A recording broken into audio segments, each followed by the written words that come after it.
আসসালামু আলাইকুম সবাইকে। হঠাৎ মাঝরাতে যখন আমার হাজবেন্ডের অনেক বেশি ক্ষুধা লাগে আমি তাকে নুডলস করে দিই। এখানে পেঁয়াজ মরিচ এগুলো আমি কষাচ্ছিলাম। তারপর রয়েছে আদা বাটা আর মুরগির মাংস, আদা বাটা রসুন বাটা দিয়ে দিলাম। এটা হচ্ছে আমার নুডলসের একটা সিক্রেট।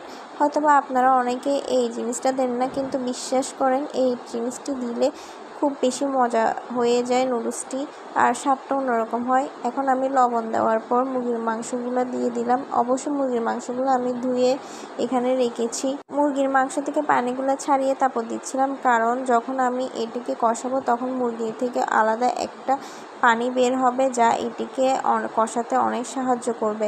তারপর আমি মুরগির মাংসগুলোকে পেঁয়াজ আদা রসুন বাটা মরিচ এগুলোর সাথে ভালোভাবে মেশাচ্ছিলাম।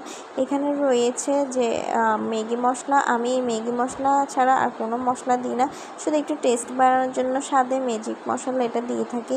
এটা দিলে একটু স্বাদটা অন্যরকম হয়ে যায়, আর ফ্লেভারটা একটু রেস্টুরেন্টের ভাব আসে। এই যে নুডলসগুলো ঝরঝরে করে রেখেছি, অনেক আগে সিদ্ধ করে রেখেছি। তারপর যে আমি নুডলসগুলো দিয়ে দিলাম। নুডলসগুলো দেওয়ার পর এখন এগুলো নাড়াচ্ছি। আমার নুডলস নাড়াতে অনেক বেশি কষ্ট হয়, কারণ হচ্ছে আমি সবসময় রান্না করি না, তো ওই জন্য। এই যে হয়ে গেল আমার মজাদার নুডলস। এখন গ্যাস অফ করে দিলাম। আল্লাহ হাফেজ, বাই বাই। আর হ্যাঁ, লাইক কমেন্ট শেয়ার করবেন।